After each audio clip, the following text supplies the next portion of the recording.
महोदय, इस सभा में मौजूद सभी प्लीज। अच्छा, अभिवादन नहीं करना है, ठीक है। मैं आप लोगों का ध्यान ध्यान तो ले सकते हैं। हाँ महोदय, आजकल खाना पानी दूध सब में गंदगी नहीं, ये मत आरोप लगाइए। दूध कमोड के पानी से ज्यादा गंदा हो गया है, टट्टी मिल के आ रही है उसमें। आरोप नहीं है महोदय। ये तरीका है। ठीक, मैं दूसरा मुद्दा महोदय, दूसरा, सड़क पर जगह जगह खड्डे हैं, भ्रष्टाचार बढ़ गया। किताबों पर, अखबारों पर, उनकी कटिंग पर यहाँ पर चर्चा नहीं होती। अरे आदमी की कटिंग हो जा रही है, आप अखबार की कटिंग बात कर रहे हैं महोदय, बोलने तो दीजिए। नो मीडिया पे चर्चा नहीं हो सकती, सदन में चर्चा नहीं हो सकती, मन की बात आप कर सकते हैं, हम क्यों नहीं कर सकते महोदय? आरोप प्रत्यारोप के लिए सदन का उपयोग नहीं किया महोदय। आजकल धर्म के नाम पे कई सारे संगठन हैं जो आम लोगों को परेशान करते हैं, मारपीट। ये भी नहीं बोल सकते महोदय। इस विषय पर रूलिंग हो चुकी है। रूलिंग, इस बात पर रूलिंग हो गई क्या महोदय? दीपक को भी अरेस्ट कर लिया अब। बेरोजगारी एक, महंगाई, भ्रष्टाचार, महोदय आप तो हमें बोलने नहीं देंगे। ऐसा करते हैं, हम आप ही की पार्टी में आ जाते हैं।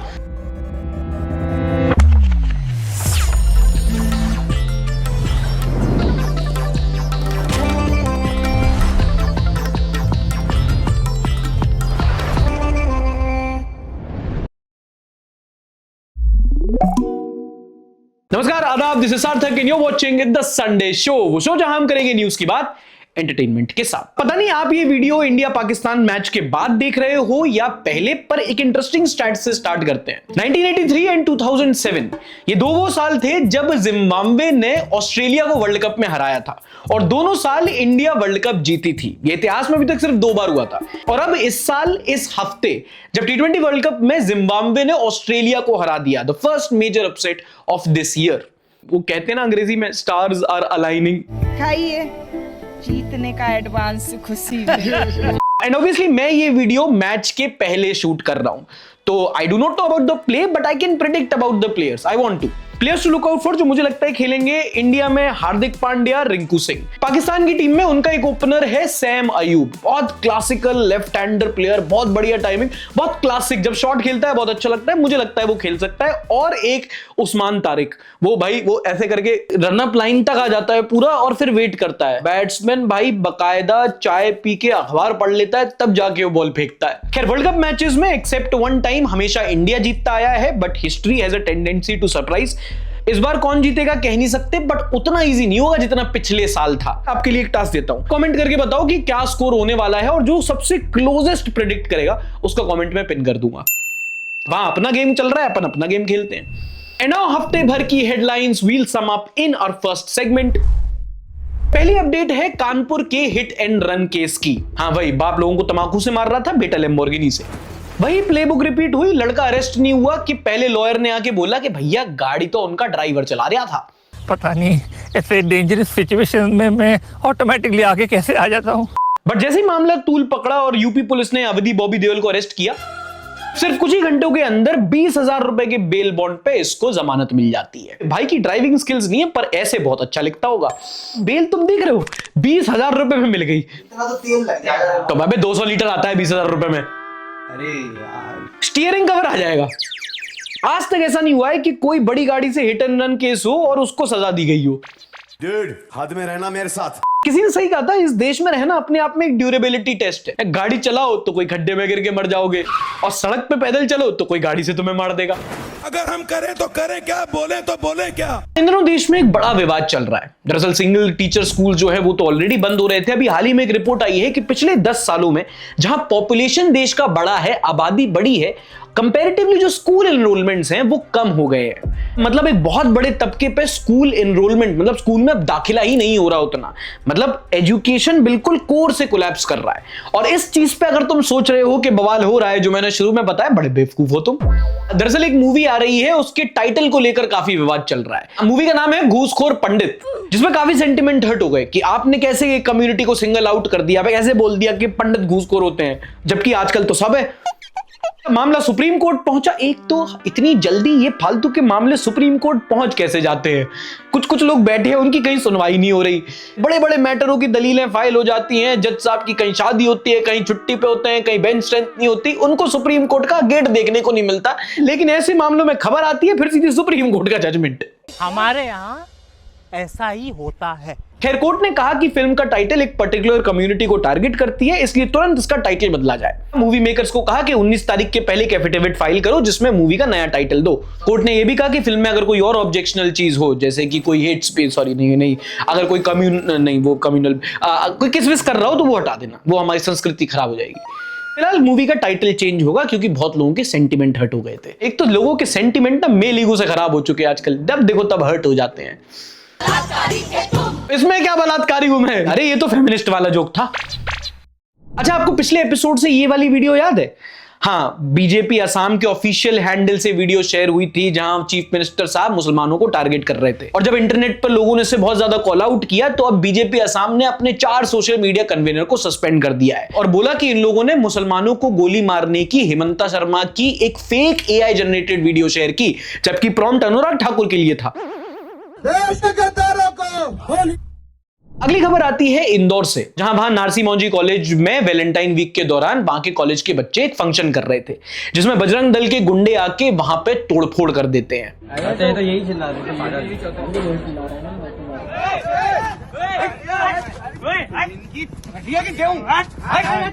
थे। जॉब और बंदी दोनों नहीं है इनकी। पता है, यहां से भी तुमको सीख सकते हो कि बेरोजगार आदमी इतना प्रॉब्लमैटिक नहीं है जितना बेरोजगार और फ्रस्ट्रेटेड सिंगल लोगों की आर्मी है। बजरंग दल नहीं, बेरोजगार दल। नाम राम का, काम रावण जैसे। नाम में तो बजरंग बली है ना।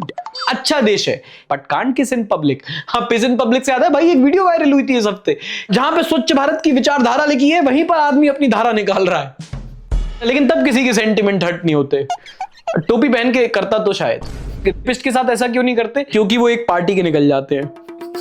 बट मुझे सबसे अच्छा कमेंट लगा फिल्टर्ड प्रियांशु का, जो कहते हैं कि it is so ironic that the one who once fought to reunite two lovers, his name is being used to harass couple and oppose love. मतलब हाँ, सही बात है। मतलब सोचो तुम, ये आयरॉनिक भी अपने आप में कितना है कि बजरंग बली तो वो थे ना जो माँ सीता और भगवान राम के उनको जोड़ने के लिए सब कुछ अपना त्याग दिए थे, और यहाँ अलग ही है। क्या मतलब तुम 2 कंसेंटिंग अडल्ट हो। एंड यहां भी मैं यही बोलूंगा, प्रॉब्लम इस वीडियो में नहीं है जहां पर ये लोग एक कॉलेज में घुस के तोड़फोड़ कर रहे हैं। प्रॉब्लम उस वीडियो के पीछे साइलेंट खड़े पुलिस वालों में, क्योंकि इन्होंने तो लठ बजा दिए, पर जिनको इन्हें लठ बजाने चाहिए थे वो पीछे खड़े होकर चुपचाप देख रहे थे। ये देखो। तो भाई कॉलेज के अंदर आइए, बजरंग दल, वैलेंटाइन डे था, पूरे कॉलेज की ऐसी तैसी कर दी, पूरे कॉलेज के कांच वगैरह फोड़ दिए, सब कुछ फोड़ दिया। अब हमारी पुलिस क्या कर रही है? ये अभी जस्ट यहाँ पे क्रिकेट की प्रैक्टिस करके निकले हैं और वहाँ पे बजरंग दल जय श्री राम के नारे लगा रहे हैं, बच्चों को मारा है, फैकल्टी को मारा है और आधों के लैपटॉप फोड़ दिए। ये है हमारा कानून, ये देख लो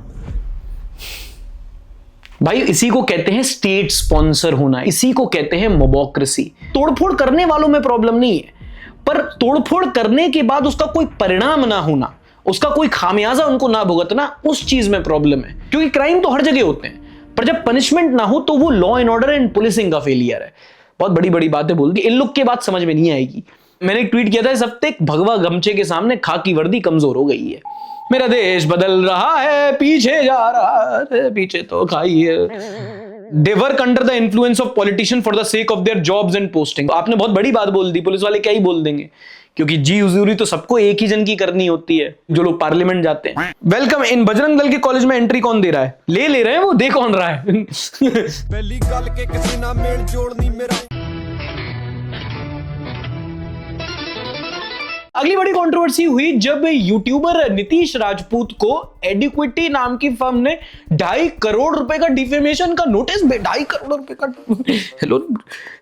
हेलो नीतीश भाई, आपके पास 2.5 करोड़ रुपए हैं? हाँ, तो वो कुछ ऐसा मैं कह रहा था कि कुछ 1000 रुपए उधार। हेलो नीतीश भाई, छोड़ो, मुझे कोई सपोर्ट नहीं करता दोस्तों। मेरा ये चैनल सब्सक्राइब करें, बेल आइकन जरूर दबाइएगा एडिक्विटी ने नीतीश राजपूत पर 2.5 करोड़ रुपए का डिफेमेशन सूट किया। अब तुम्हें पता नहीं हो कि केस क्या है, तो तुम्हें याद है एसएससी का जब एग्जाम हुआ था, इसके एसएससी स्कैम का पूरा मसला चला था, तो जो एजेंसी थी जिसने एनटीए के बिहाफ पे एग्जाम करवाया था वो थी एडिक्विटी, और उसको लेकर नीतीश राजपूत ने पूरा वीडियो बनाया था जिसमें उन्होंने पूरा बताया था कि कैसे इनको टेंडर मिले, क्या क्या बच्चों को परेशानियां हुई, कितने कितने एग्जाम सेंटर दूर थे, कितने बच्चों के एग्जाम छूट गए, पूरा सब कुछ यूट्यूब पे वीडियो अपलोडेड है। लगभग 6 मिलियन व्यूज हैं वीडियो पे। 7 करोड़ का रेवेन्यू करने वाली एडिक्विटी आज 135 करोड़ पे बैठी है। एडिक्विटी एनटीए का टेंडर हारी, टेंडर कैंसिल, एमपी का टेंडर हारी, टेंडर कैंसिल, एसएससी का टेंडर हारी, वो भी टेंडर कैंसिल। टेंडर हारते ही टेंडर कैंसिल हुए, रूल चेंज हुए, दोबारा टेंडर आया और फिर टेंडर जीता। ये अमीर का बच्चा नहीं है कि सेंटर पे 500 का नोट निकालेगा और बर्गर खरीद के खा लेगा।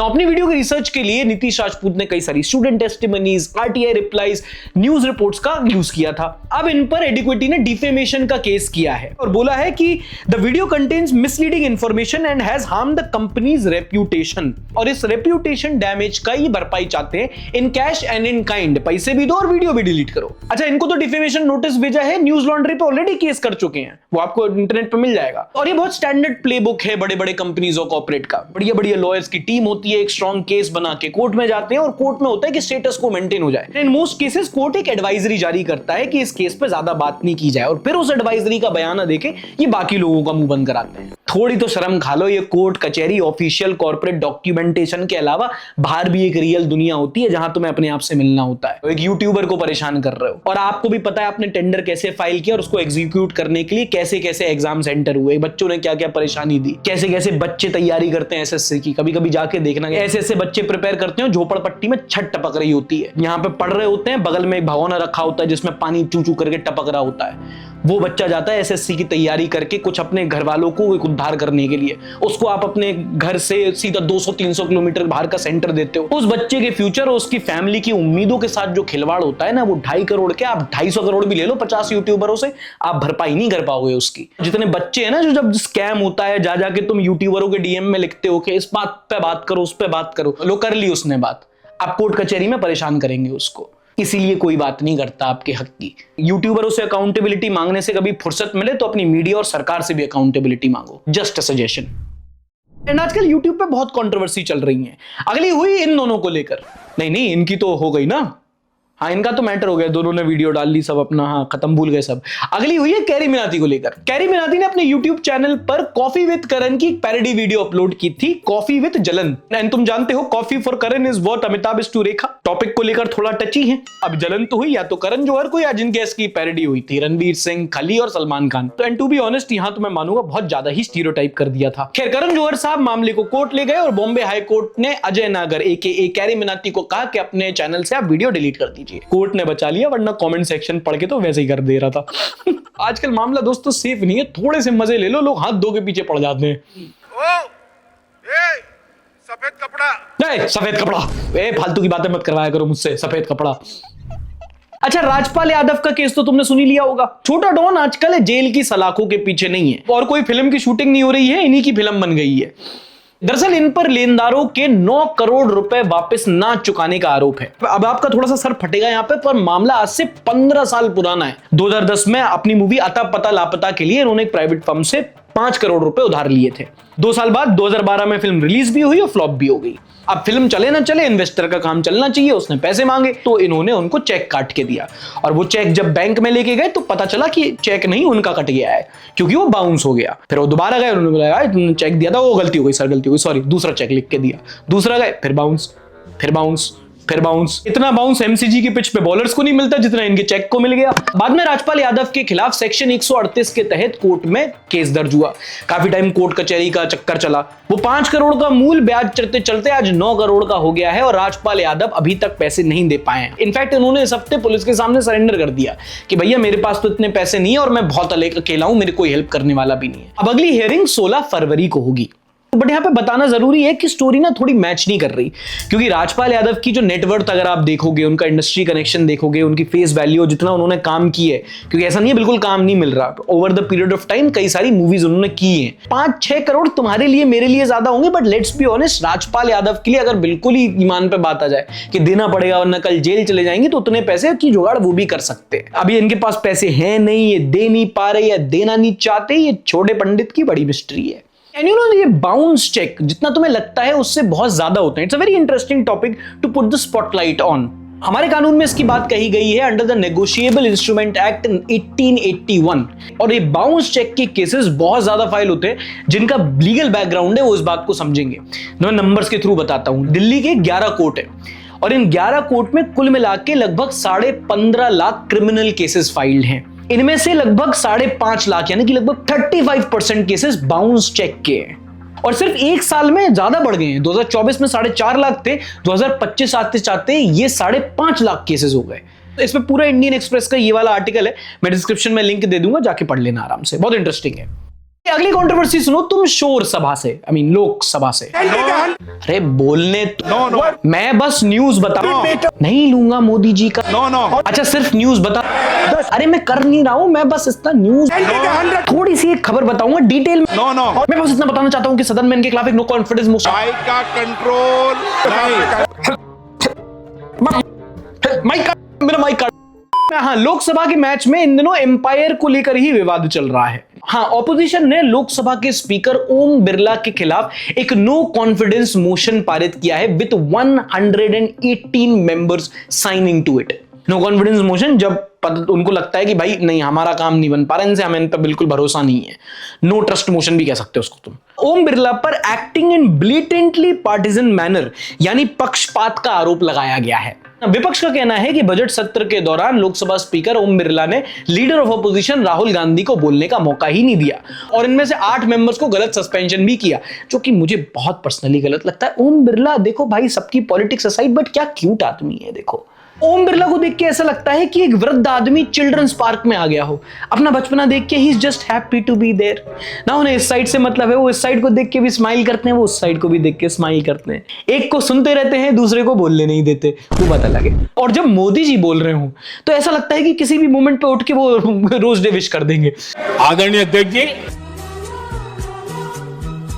खैर बजट सत्र में अगर तुम्हें नहीं पता तो क्या हुआ था, तो बहुत 1 घंटे शोर शराबा हुआ था। राहुल गांधी दरअसल farmer army chief MM Naravane की एक अनपब्लिश्ड बुक से रेफरेंस लेकर इंडिया वर्सेस चाइना के जो गलवान मुद्दा हुआ था उस पर बात करने की कोशिश कर रहे थे। From the memoirs of Army Chief Naravane. This is about when 4 Chinese tanks were entering Indian territory. They were taking a ridge in Doklam. The tanks were within a few hundred meters of Indian positions on the Kailash range. No sir, no sir, no sir. Only started. But सरकार के मंत्री खासकर राजनाथ सिंह जी बार बार उठ के ये कह रहे थे कि ये जो बुक से रेफरेंस लेना चाह रहे हैं ये एक अनपब्लिश्ड बुक है, इसलिए आप इसको सेशन में रेफर नहीं कर सकते। यदि प्रकाशित हुई है तब तो आप उसका उल्लेख करिए, नहीं प्रकाशित हुई है तो उल्लेख करने का कोई औचित्य नहीं है। जिसके बाद ओम बिरला ने राहुल गांधी की आवाज को वैसे ही दबाया जैसे 2 पाव के बीच में एक बड़ा। बाय द वे, बड़ा पाव से याद आया, तुम देख रहे हो क्या चल रहा है उस मैटर में? वो उसका फुल कॉस्प्ले चल रहा है। एक दिन पति बदल रही है, दूसरे दिन धर्म बदल रही है, तीसरे दिन फिर धर्म और पति दोनों बदल दे रही है, पता नहीं क्या चल रहा है उसका। एनीवे यार, तुम डिस्ट्रैक्ट कर देते हो मुझे, वापस टॉपिक पे आने दो। कुछ दिनों पहले होम मिनिस्ट्री ने देश के काफी गहन मुद्दे पर गाइडलाइंस जारी करी। राइट विंग ग्रुप्स पे गुंडागर्दी की गाइडलाइन। अबे माँ बाप बच्चों को खेलने से थोड़ी मना करते हैं। गाइडलाइन है उससे भी जरूरी मुद्दे पर, वो है नेहरू सॉरी कि वंदे मातरम कौन गाएगा और कौन नहीं गाएगा, और अगर गाएगा तो कितना गाएगा। गाइडलाइंस है basically national song Vande Mataram को लेकर। पूरा 10 पेज का चिट्ठा है, पर मोटा मोटा क्या हिसाब है आप स्क्रीन के सामने पॉज करके देख सकते हो। अब अगर तुम सोच रहे हो अचानक से वंदे मातरम पे इतना फोकस क्यों किया जा रहा है, तो बता दूं इसके पीछे भी एक कॉन्टेक्स्ट है। और आज की बीजेपी के सबसे बड़े मुद्दे को समझने के लिए बुलाते हैं बीजेपी के दूसरे सबसे बड़े मुद्दे को, नेहरू, जिन पर यह आरोप है कि इन्होंने मुस्लिम्स को अपीस करने के लिए वंदे मातरम गाने के लास्ट के 4 पैरा हटा दिए थे, क्योंकि उन पैरास में हिंदू देवियों का नाम आता था। उस टाइम पे कांग्रेस ने हटा दिया और कहा कि ये सेक्युलरता को बरकरार करने के लिए किया गया है। अब तुम ये देख रहे हो ये टॉपिक कितनी परफेक्ट रेसिपी है। नेशनलिज्म की बात भी हो जाती है, इसलिए मेन मुद्दे पे बात नहीं करनी पड़ती, फिर सेक्युलरिज्म भी टारगेट हो जाता है, और नेहरू तो टारगेट पे है ही। पता नहीं ऐसे डेंजरस सिचुएशन में मैं ऑटोमेटिकली आगे कैसे आ जाता हूँ। What if I wanted to sing the Kabhi Khushi Kabhi Gum version? No, actually that would be not good. How about you? Like, do we have like new mix, like something like DJ Sonu version? Finally, a big win for the citizens of India. Government has woken up and solving the most important issues. मेरा भी यही point कि वंदे मातरम में रट के गा तो लूं, पर फिर भी अच्छे से नहीं गा पाऊंगा क्योंकि खांसी आ जाती है इतनी पॉल्यूशन में। अपने रिस्क पे आए। Thank God I was worried government was focused on less important issues like environment, pollution and poverty. We are safe. बस एक बार मेरा वीजा क्लियर हो जाए। जब दवाई के पैसे ना हो तो गरीबों को नमक की पुड़िया बांध के दे देते थे। ये भी कुछ ऐसा ही है। तू भाई तेरा बैकग्राउंड क्या है भाई? तू कितने गरीबी, तूने कितनी गरीबी देखी है? हम शुद्ध गरीब हैं। Who gives a shit? People you voted for. मुझे सबसे मजेदार बात पता क्या लगती है कि वंदे मातरम कौन गाएगा, कब गाएगा, कितना गाएगा, इस पे बात हो रही, पर वंदे मातरम में क्या है वो तो सुजलाम सुफलाम मलय। भाई आप गा के सुनाओ। संशयाम मलयाम सुब्रत ज्योतिषम पुलकित्याम वंदे मातरम। यस, वाह, मेरा भी वीजा क्लियर हो जाए। अविनेश सिंह इसी मुद्दे पर बोलते हैं कि वंदे मातरम के 6 स्टांजास कंपलसरी करना कल्चरल अवेयरनेस के लिए अच्छा स्टेप हो सकता है, बट इंप्लीमेंटेशन कैसे होगा ये भी इंपॉर्टेंट है। क्या कल्चरल अवेयरनेस के लिए स्टेप है, पहले ये तो बताओ। कंपलसरी करना क्या मतलब, क्या चाह रहे हो? तो आई डोंट अंडरस्टैंड दिस की नहीं हमें ये भी जनगण मन गा रहे हैं ना लोग। वंदे मातरम में जो पहले ना सुजलाम सुफलाम, साफ हवा साफ पानी साफ जमीन, पहले वो कंपलसरी करो। पहले AQI 200 के ऊपर नहीं आने दो। पहले जो पानी आ रहा है उसमें कीटाणु ना हो, पहले जो दूध आ रहा है उसमें टट्टी ना भरी हो, ये कंपलसरी करो। गाना कोई कल्चरल अवेयरनेस नहीं होता। जब इंसान बचेगा तब सोसाइटी बचेगी, तब कल्चरल होगा, तब कल्चरल अवेयरनेस होगा। थोड़ा सा नीचे से सोचो जरा, ये ढोसलेबाजी में ना रहो। अच्छा, हमने अक्सर सुना है कि गंगा हमारे पाप धो देती है, पर कुछ लोग उसको ज्यादा सीरियसली ले लेते हैं। पिछले हफ्ते हरिद्वार से एक वीडियो सामने आई जहां पर एक कर्मचारी झाड़ू लगा के पूरा घाट से कचरा साफ करता है। वाओ, वेरी गुड, नाइस, स्वच्छ भारत अभियान। पर वो गंगा घाट का कचरा साफ करके गंगा में ही साफ कर देता है।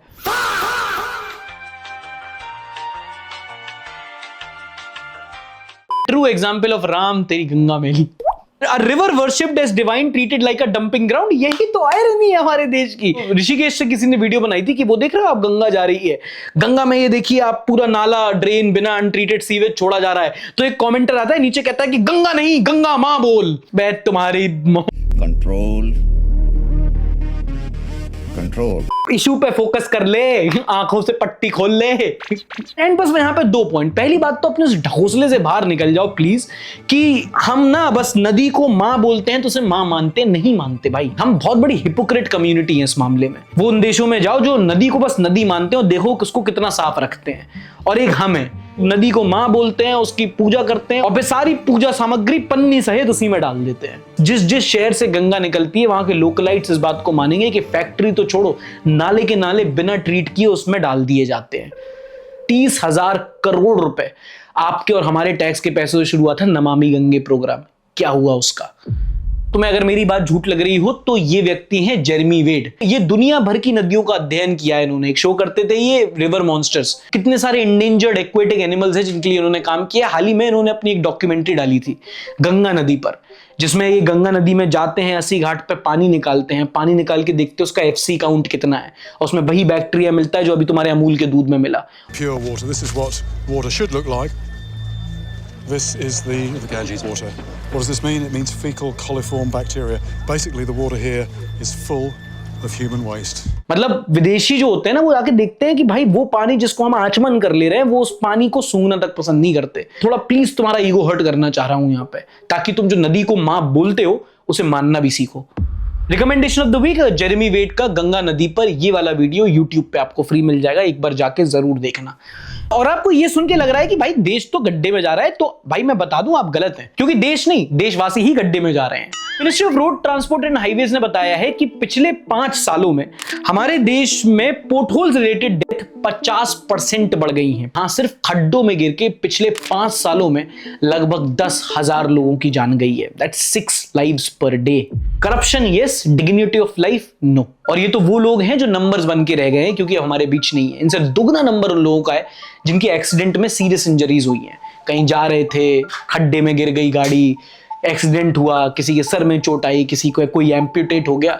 और ये सब इसलिए हो रहा है क्योंकि रोड जब बन रही हैं तो अच्छी क्वालिटी का डामर नहीं डाला जा रहा। टेंडर लेते वक्त नेता, अप्रूव करते वक्त अधिकारी और बनाते वक्त कॉन्ट्रैक्टर पैसा खा जा रहे हैं। ये करप्शन है। 10,000 लोग यार, उसमें मेंशन करना जरूरी है कि इसमें कोविड का टाइम भी इंक्लूडेड है। लगभग 1-2 साल वो थे जब लोग रोड पे थे ही नहीं। अगर तब सब कुछ नॉर्मल चलता तो ये नंबर और हाई होता। और पूरे देश में 5 स्टेटों के नाम हाईलाइट होते हैं: उत्तर प्रदेश, मध्य प्रदेश, असम, पंजाब और तमिलनाडु। रोड एक्सीडेंट्स के हर 5 में से 4 मामले इन्हीं स्टेट से आते हैं। इनफैक्ट आधे तो सिर्फ यूपी के हैं। कितने अधिकारी, कितने कॉन्ट्रैक्टर, कितने नेताओं पे केस हुआ, कौन अरेस्ट हुआ, कुछ नहीं। ये लोग बस नंबर बन के रह गए। और पता है क्यों? ऐसा नहीं हमारे पास बजट नहीं है, हम तो भाई सबसे ज्यादा अपने इंफ्रा पे खर्च कर रहे हैं ना। रीजन बस ये है कि हमारे देश में जान की कीमत नहीं है। और जान की कीमत क्या होती है पता है? तो मैं यूएस के केसेस समझाता हूं। सिएटल में हुआ था, इंडियन ओरिजिन की लड़की, 23 साल की एक लड़की थी वहां पे, जानवी। सिएटल पुलिस की गाड़ी तेज रफ्तार में इसको उड़ा देती है, इसकी जान चली जाती है। अभी रिसेंटली कोर्ट केस सेटल हुआ है जब उन लोगों को निकाला गया है नौकरी से, उन पे कार्रवाई हुई है और 262 करोड़ रुपए कंपेंसेशन मिला फैमिली को। And that's not hush money, and that's them saying कि बहुत बड़ी गलती हो गई, लिए लीजिए, कुछ कर सकते हैं आपके लिए। तो ये होता है, तब बनते हैं यूएस। अच्छा, अगली न्यूज सुनो फाइनेंस से। अभी रिसेंटली जो डोनाल्ड ट्रंप ने टैरिफ खेले जिसमें दुनिया भर के मार्केट डिस्टेबलाइज हुए, उसके बाद सोने की कीमत बहुत बढ़ी थी। और इससे मार्केट में एक चेंज आया कि जो गोल्ड के ईटीएफ थे उसमें पहली बार ऐसा हुआ है कि इंडिया में लोगों ने स्टॉक से ज्यादा गोल्ड की ईटीएफ में इन्वेस्ट किया और उनको रिटर्न्स भी ज्यादा मिले। ये बात association of mutual funds of India ने ही अपनी रिपोर्ट में रिलीज करके बताई। इनफैक्ट जैसे ही ऑर्गेनाइज मार्केट में डिस्टेबलाइजेशन हुआ, गोल्ड का प्राइस सिर्फ पिछले 1 साल में डबल कर गया। इसलिए हमारे बड़े बुजुर्ग कहते हैं कि क्या ये स्टॉक वगैरह, सोना प्लाट खरीदो, क्योंकि उन्हें पता है कि जो आप ऑनलाइन ट्रेड वेट से करो, जो आप करेंसी लो, वो ठीक है, बट जो रियल एसेट है, जो सोना और जमीन माना जाता है, वो हमेशा ही लो रिस्क और हाई रिटर्न रहता है। एक और लो रिस्क और हाई रिटर्न वाला इन्वेस्टमेंट बताऊं, आप एक नई स्किल सीख सकते हो। आजकल ये जॉब्स खा रहा है, वो आर्टिकल वायरल हुआ है, वो आपको पता ही है। इसलिए बहुत अच्छा मौका है कि अब आप एक नई स्किल सीखें, और उसके लिए सबसे अच्छा मौका है, तो मैं ये लगा स्पॉन्सर है मेरे पास। मैं तो बस ये देख रहा था कि कौन कौन स्किप कर देता है इस मुद्दे पे। शिट! जिसने स्किप कर दिया ना, उसकी बहन की, बस वही देख रहा था मैं कि किससे दुश्मनी रखनी है मुझे। अगली बार जब पार्टी से पैसा खाऊंगा ना, तुम ही लोग को गुमराह करूंगा। सपोर्ट नहीं करते हो सालों। सागर चौधरी बोलते हैं, सार्थक भाई, it feels like there is a wide spread lack of social etiquette and ethics in India, specially among the male population, where it's the judiciary, the ministries and the police. Corruption seems to be everywhere. It has become normalised. भाई, हमने जब सवाल करना बंद किया, जब खराब चीजों को एक्सेप्ट करना शुरू किया, तो वो सिर्फ पॉलिटिक्स तक लिमिटेड नहीं था, वो एक टेंडेंसी थी जो एज सिटीजन हमने बदल दी। अब हम हर चीज को लेके नॉर्मल है। सड़क बनने में करप्शन हो या बनी हुई सड़क पे के बगल में मूतता हुआ कोई आदमी हो, एक बार जब आपकी उस मेंटालिटी में आ जाते हो ना कि हाँ ठीक है, चलता है, होता रहता है, हमें क्या, वैसा ही है, जो है क्या करें, वो बिहेवियर हर सोसाइटल सेंस में रेप्लिकेट होता रहता है। Is what I have learned. And now moving on to the positive news of this week. देखो, हमारे जो पार्लियामेंट है, सांसद है, विधानसभा है, ये वैसे तो बहुत बदनाम रहती हैं। बदनाम रहती क्या है? बदनाम ही है कि यहाँ काम नहीं होता, बस शोर शराबा होता है। हाल ही में भी शिव अरूर करके एक न्यूज एंकर है, उन्होंने एक शो किया जहां पे वो खड़े हो गए और वो कुछ बोल रहे थे बट सुनाई नहीं दे रहा था, क्योंकि उन्होंने जो बैकग्राउंड ऑडियो लगाया था वो पार्लियामेंट के एक सेशन का लगाया था। कि सोचो, जहां इतना शोर शराबा हो रहा है, जहां आप मेरे को सुन नहीं पा रहे हो, वहां देश के बारे में क्या ही बातें होती होंगी।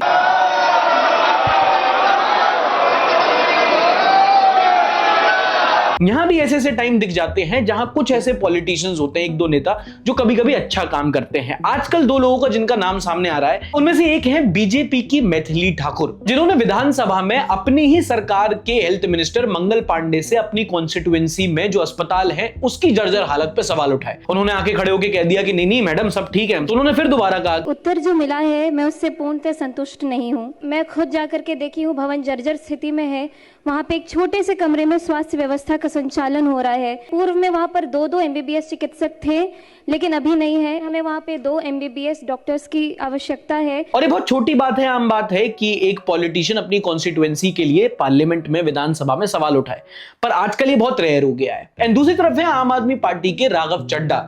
ये जेन जी यूथ के मुद्दे उठाकर आजकल बहुत लाइमलाइट में आ रहे हैं। हाल ही में उन्होंने जो डिलीवरी पार्टनर्स हैं उनके बारे में बात की थी, एयरपोर्ट पर समोसा सस्ता करवा दिया है, और हाल ही में इन्होंने पार्लियामेंट में राइट टू रिकॉल की मांग की। राइट टू रिकॉल मतलब जैसे आप अपने नेता को भेजते हो ना 5 साल के लिए सभा में कि भैया आप जाओ, अब हमारे आवाज उठाना, हमारे हुक्म आका हो आप, और फिर आप भूल जाते हो कि अब तो 5 साल के लिए यही है। राइट टू रिकॉल ये कहता है अगर आप भेजते हो, आपको उनका काम पसंद नहीं आता है, तो रिटायर्ड हट बोल के वापस बुला लो। हाँ, जो बिग बैश में रिजवान के साथ हुआ ना, वो तुम अपने नेता के साथ कर सकते हो। अगर राइट टू इलेक्ट है तो राइट टू निग्लेक्ट भी होना चाहिए।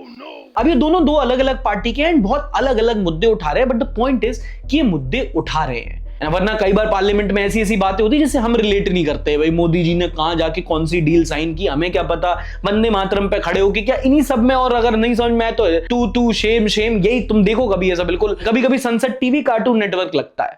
तो जब गलत काम करने पे कॉल आउट करते हैं, तो जब अच्छा काम किया उन्होंने एक, तो उनको सराहना भी चाहिए।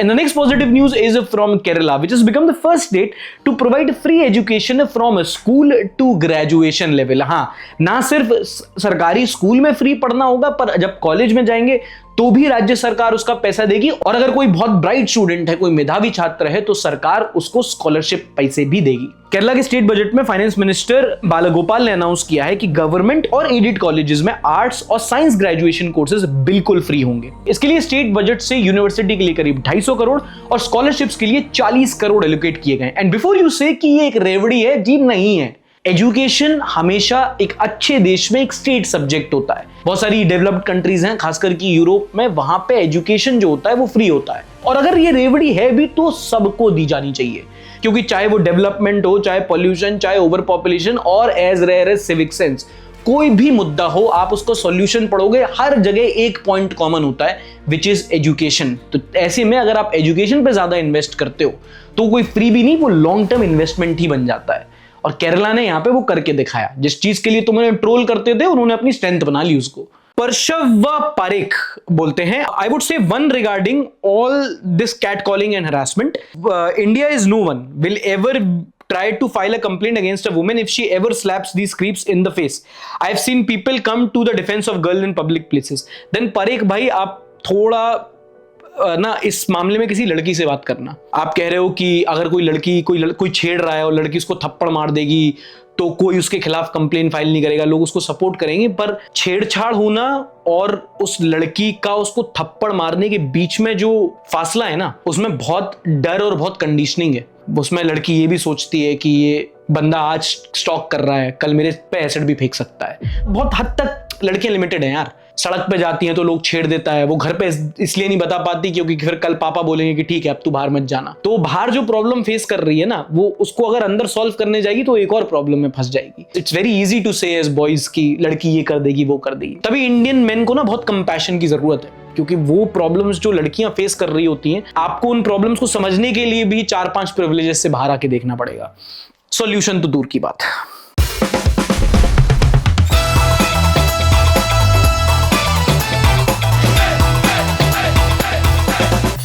हम लोग कई बार कहते हैं ना, Bihar is not for beginners. अगली खबर भी वही साबित करती है। यहां पर एक लड़का पुलिस एग्जाम की तैयारी कर रहा था, सुबह लाइब्रेरी जा रहा था, बीच में ही धल लिया गया। उसको आए पकड़े, वो क्या सुंघाते हैं पिक्चर, क्लोरोफॉर्म सुंघा के ले गए। जिसके बाद उस बेहोश आदमी को पास के गांव के मंदिर में ले जाकर शादी कर दी उसकी। वीडियो वायरल हुई है जिसमें वो मंडप में बैठा हुआ है पर लेटा जा रहा है। दरोगा बनते ही साथ ना पहले खुद को इंसाफ दिलाएगा। ये एस्पिरेंट से कौन शादी करता है भाई? इसके मुद्दा ही अलग है। इसको लग रहा है क्राइम आदमी को पकड़ के उसका विवाह कराना नहीं, बल्कि ये था कि एस्पिरेंट को क्यों पकड़ा। लाइब्रेरी में भी जाता हूं सुबह 7 बजे। भाई अपनी अर्जी लगा रहा है। पोपट लाल को बिहार जाना चाहिए। हाँ भाई पूरे। और ये देखो, तारक मेहता में कोई भी बिहारी कैरेक्टर नहीं है। और अगर होता तो पोपट लाल कहता कि छाता पकड़ लो मेरा। That didn't sound well. And the funny part is, इसका नाम पता क्या था? नीतीश कुमार। भाई नीतीश कुमार के नाम के आदमी का किसी ने पकड़वा विवाह करा दिया। ये तभी तो बिहार बदनाम है। यूपी में किसी योगी नाम के आदमी के घर बुलडोजर चल सकता है? पता इसीलिए यही डिफरेंस है दोस्तों। अच्छा, अगर आप किसी अदर स्टेट के हैं, आपके लिए कल्चरल शॉक ना हो तो बता दूं, बहुत कॉमन है बिहार में, इसको कहते हैं पकड़वा विवाह। और अब तो कम हो गया है, पहले के टाइम पे बहुत कॉमन हुआ करता था। सालाना लगभग 3-3 हजार केसेस रिपोर्ट होते थे जब लड़की के अगर परिवार वाले हैं, कोई रसूख वाले हैं, और देखा कि लड़के की अगर सरकारी नौकरी लग गई है, और सरकारी नौकरी तुम समझ रहे हैं ना, रेट लिस्ट में सबसे ऊपर, सबसे पहले पकड़ के उसका विवाह करा देते थे, ज्वाइनिंग से पहले मैरिंग। कोई सेंस है इस बात की? कोई शादी के लिए किडनैप हो जाता है, कोई गायब हो जाता है। अगली खबर है यूपी के औरैया से। अब लोग, बहुत सारे लोग बोलते हैं ना कि तुम हमेशा यार ये बिहार, यूपी, झारखंड, यहाँ की ही न्यूज ज्यादा क्यों लेते हो? भाई आती ही यहां से हैं। अब तुम देखो, यहां पर एक 24 साल की महिला घर से गायब हो गई और उसके बिस्तर पे सांप की केचुली मिली। समझ रहे ना एलविश भाई? अब वहां पे ये नहीं सोच रहे लोग कि लड़की गायब हुई, भाग गई, कहां गई। सबके मन में ये कि बिस्तर पे सांप की केचुली, क्या इच्छाधारी नागिन। और प्लॉट और सेक्सी बनता है अभी, क्योंकि सिर्फ केचुली नहीं थी, वहां पे अंगूठी, चूड़ियां और उस श्रृंगार का सामान भी मिला। बिस्तर पे केचुली मिली तो लोगों ने बोल दिया इच्छाधारी नागिन निकली। सही है, हेयर फॉल नहीं हुआ, वरना कहते भालू बन गई। अब अंधविश्वास का एक सबसे बड़ा दुश्मन है टेक्नोलॉजी। बाद में पुलिस ने जब उसके IMEI नंबर की लोकेशन ट्रैक की तो पता चला रीना मैडम अपने प्रेमी के साथ भागी थी। अंधा प्यार, एकता कपूर वर्जन। दरअसल लड़की का धागा कहीं और बंधा था, टाका कहीं और। तो वहां क्या लाइन बोली भाई। तो 3 महीने से प्लानिंग करके लड़की भाग गई और बाद में कैचुली इसलिए क्योंकि शेषनाग मंदिर में पूजा करके आई थी। बेटी बचाओ नागिन बनाओ। Good plot for crime show. और क्या भाई, संडे शो के बाद सावधान इंडिया में ही देखोगे अब तुम्हें कहानी। नागिन 7, नागिन का 7वां सीजन आ गया। अरे भाई, कभी कभी ये सब देखता हूं ना तो लगता है भाई कहां पहुंच गए हम। जैसे जैसे इंटरनेट आया, जनरेशन बाय जनरेशन हमको स्मार्ट होना चाहिए था, हम ओवर स्मार्ट हो गए हैं। और ये बात तो रिसर्च भी बता रही है। हमेशा क्या होता था कि एक जनरेशन अपनी पुरानी जनरेशन के मुकाबले ज्यादा स्मार्ट होती थी, क्योंकि जैसे जैसे साइंटिफिक टेम्पर बढ़ रहा था, टेक्नोलॉजिकल इनोवेशन हो रही थी, जैसे जैसे कनेक्शन, मोबिलिटी, जनरेशन दर जनरेशन एक्सपोजर बढ़ रहा था, तो और आने वाली पीढ़ी स्मार्ट हो रही थी। और बट अभी सब पहली बार हुआ है, एक अमेरिका की न्यूरो साइंटिस्ट ने बताया है कि आने वाली जनरेशन जो अभी आई है ना, जेनजी, 97 के बाद जो हुए, 98, 99 टेक्निकली में भी, हम लोग ऐसी पहली जनरेशन है जो अपनी पुरानी जनरेशन के मुकाबले स्मार्ट नहीं बल्कि डमर हैं, कमजोर हैं, बुद्धिहीन हैं। मेरे पापा भी ऐसे ही बोलते हैं, सही बोलते हैं। ये कैन डू जनरेशन। हाँ, लेकिन 80 देशों की जेनजी पे रिसर्च हुई जिसमें अटेंशन स्पैन कम हुआ है ऑब्वियसली, पर रीडिंग और मैथमेटिक्स स्किल्स, इनफैक्ट IQ भी ऑन एन एवरेज कम हुआ है। और रीजन क्या है? Constant screen time. इसका एक शब्द होता है, मैं ढूंढ सोच के बताऊं। अरे बहुत नॉर्मल शब्द है यार ये, brain rot. Yes, brain rot. अब समझ में आया तुम्हें क्यों हम लोग ज्यादा डमर हो रहे हैं? अभी भी एग्जांपल मिल गया तुमको। एक शब्द याद नहीं आ रहा। बेटा, तुमसे ना हो पाएगा। एंड गिल्टी एज चार्ज, ये बिल्कुल सही फिनोमिना है, क्योंकि हम लोग आजकल कॉन्स्टेंटली स्क्रीन पे लगे रहते हैं, रील्स देखते रहते हैं, लो अटेंशन स्पैन वाला, लो IQ, डूम स्क्रोलिंग करते रहते हैं। बहुत कम लोग होते हैं जो किताब पढ़ते दिखते हैं, जो किसी प्रोजेक्ट पे काम कर रहे हैं, एक प्रोजेक्ट पे लंबा काम कर रहे हैं, अपने आप को इमोशनली, अपने आप को मेंटली थोड़ा डेवलप कर रहे हैं। तो उसकी वजह से रिसर्च स्किल्स हमारी कम हो गई हैं। अब हम किसी चीज पे एक इन डेप्थ नॉलेज नहीं रखते, सबके पास बहुत सर्विस लेवल ज्ञान है, तो या तो खुद बेवकूफ बनते हैं या यूट्यूब वीडियो बना के सबको बनाते हैं। Now moving on into the final segment, the memes of this week. कोई आपसे प्यार क्यों करेगा? दुनिया खत्म है। रशिया से कब बात की मैंने? मैं बात ही नहीं कर रहा हूँ, 2-3 साल से ब्लॉक है रशिया। तुम ट्रस्ट करो मुझ पे। अच्छा 1 मिनट, मम्मी का फोन आ रहा है, मैं करता हूँ बात। हेलो, तुमसे बात करना क्यों बंद करूंगा मैं? कहाँ? अमेरिका से तो बात ही नहीं हुई मेरी, फेक न्यूज है। तुम मत सुना करो ये अमेरिका की यार। आई लव यू यार। ये किसका फोन आ गया यार? हेलो, कौन? साल से पानी बंद कर रखा है, खोल दे भाई। तेरी माँ। अब ऐसा नहीं है, अब तो इंडिया ने जो नई ट्रेड डील में किया है कि नहीं हम रशिया से तेल भी नहीं लेंगे, नहीं हम पोर्ट भी छोड़ देंगे, नहीं मालिक कुछ नहीं आपसे खरीदना $500 बिलियन, हाँ आपसे ही ले लेंगे, तेल भी आप ही से लेना, जी। और कुछ, और पैर दबा दूं ट्रम्प साहब आपकी। ये तो साला होना ही था। Ambani with Rohit Sharma.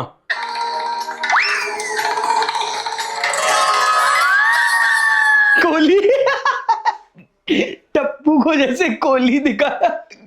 Jetha uncle, आप मुझे ललचाइए मत। अरे बेटा, मैं काम करूं तो गुलाब जामुन खा। मैं तो ये कर रहा हूँ गुलाब जामुन की खाली खुशबू लेकर तो देख। हाउ कम तारक मेहता का उल्टा चश्मा इज रिलेटेबल एवरीवेयर? नहीं है यार, अब कहाँ है? आखिरी बार तुमने तारक मेहता का उल्टा चश्मा कब देखा था? बहुत साल पहले, बहुत समय हो गया। फिर तुम तो उसको देखते हो बबीता जी को ज्यादा? नहीं, ऐसा बात नहीं है, बचपन में देखते थे। अभी नहीं, उस चक्कर में नहीं, कर बंगाली है ये। What you want to finish me? लड़का होने के लिए आरोप नहीं लगा रहा, कम्युनिटी वाली बात है। वैसे कौन सबसे अच्छा लगता था तारक मेहता? जान दे देंगे इसके लिए, क्या बात कर रहे हो आप? अबे यार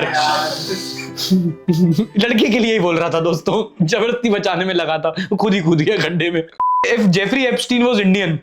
जिंदाबाद एप्स्टीन भैया, जिंदाबाद एप्स्टीन भैया, अमर रहे, अमर रहे, अमर रहे। हम तुम्हारे साथ। हाँ बताइए। देखिए, आपके ऊपर गंभीर आरोप लग रहे हैं और ये जो सबूत, देखिए जो भी आरोप लगे हैं ये सब बेबुनियाद आरोप हैं, ये सब विपक्ष ये साजिश है, साजिश है, क्योंकि इनके पास कोई मुद्दा नहीं। अरे मुद्दा कैसे नहीं है? आपकी सब ईमेल है, चैट्स है, वीडियो सब बाहर आ गई हैं। वो सब चैट जीपीटी है। क्या मतलब? एआई है, मतलब वो सब एआई है। सबकी जांच हुई है, सारे जेन्युइन मैसेज है। आपने इतने जीवन बर्बाद किए, आपको शर्म आनी चाहिए। अगर हमने जीवन बर्बाद किए होते ना तो लगातार 5 बार एप्स्टीन आइलैंड विधानसभा से विधायक चुन के नहीं आ रहे हो। जाके देख रिकॉर्ड में कौन है, इंसान है कि भगवान।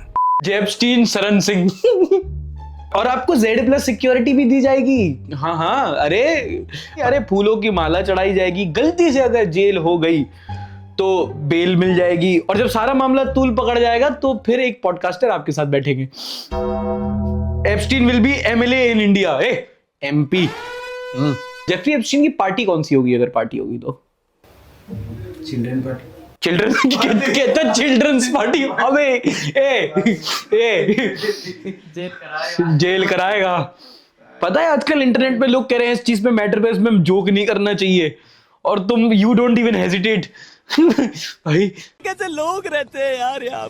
Man of the match at Deoria cricket premier league in UP rewarded with a desi murga. आपकी मेहनत है खास तौर से, इसलिए आप सबसे पूरी टीम के लिए man of the match PD कलाकार और बसंत भाई की तरफ से man of the match Mahuari premier league Pathardeva. Man of the match देसी मुर्गा। अबे पीडी व्लॉगर, अगर इतना तूने जितना फ्लेक्स में जो तूने पैसा खर्च किया वो 2000 रुपया इसको दे देता तो ये मुर्गे के साथ दारू भी पी लेता। अरे हमारे वहाँ दिया जाता है दारू साथ में। हाँ, मुर्गा और दारू मैन ऑफ द मैच को, और जीतने वाली टीम को वो बड़ा बकरी। गाड़ी स्टार्ट कर, हम फर्स्ट, हम फर्स्ट। ओह, मैं जब इसने ऐसे किया ना मुझे लगा ट्रॉफी की बात करेगा। कहता नहीं बकरी। क्या हो गया?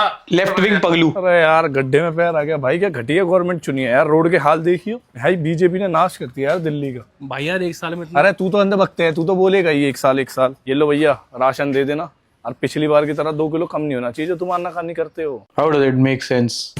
राशन मिल रहा है तो सड़क ठीक नहीं होगी। ठीक है भाई, तुम नमीबिया के बजट में इंडिया एक्सपेक्ट करोगे सुपर पावर, तो लेफ्ट विंग ही पागल है फिर तो। सही बात है ना।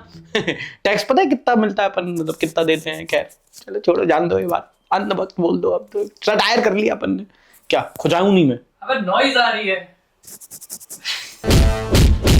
सब scenes after parliament session. Pralhad Joshi, Rahul Gandhi, Ashwini Vaishnaw. भैया हमारे साथ कॉफी पीजिए। आइए नहीं आइए, भाई मेरे को कोई बात नहीं, काम बाद में कर लेना। कपड़ा बर्तन सब धोने के भाई। तू तो आ, मुझे भी काम है। अभी एक वीडियो है जिसमें अश्विनी वैष्णव आता है, कहता है राहुल गांधी जी बहुत खराब कर रहे हैं, ये पार्लियामेंट में गलत बातें कर रहे हैं, ये वो, और इन्होंने सही नहीं बताया, ये जनता को गुमराह कर रहे हैं। पीछे से राहुल गांधी आ जाता है, अश्विनी वैष्णव कहता कहाँ कर रहे हैं, आओ तो बात तो करो, कौन सा गुमराह कर दिया, क्या बोलते? नहीं हम तो मैं तो था ही नहीं, मैंने तो बोला ही नहीं, फटाक से भग गए। रेल मिनिस्टर वंदे भारत की स्पीड से भागे हैं फिर। तो भाई राहुल गांधी का जो ग्लो अप हुआ है रिसेंटली, तो मानना पड़ेगा, जैसे ही ये बीजेपी का डाउनफॉल आया है वैसे ही राहुल गांधी अब तो पार्लियामेंट में भी तेज बोल रहा है। किसी दिन कोई गोदी एंकर को इंटरव्यू में जिस दिन पेल दे उस दिन रिवाइवल पूरा राहुल गांधी का। आपको अच्छी लगी तो ऐसे थोड़ा मार दीजिए हाथ आप। Anyway guys, another week has passed by. These were the news of this week. और न्यूज के साथ आपको मिडवीक एपिसोड में मिलेंगे। ये एपिसोड पसंद आया हो तो लाइक करना, नहीं पसंद आया तो डिसलाइक भी कर सकते हो। अगर आप मेरी किसी भी बात ओपिनियन से एग्री नहीं करते हैं, आपका अपना ओपिनियन जरूर कमेंट सेक्शन में हमारे साथ शेयर करना। ऐसे ही न्यूज की बात एंटरटेनमेंट के साथ करते हुए मैं मिलूंगा आपसे अगले हफ्ते। तब तक के लिए अपना ध्यान रखिए। टाटा, बाय बाय, शब बखैर, and don't forget to like, subscribe and share.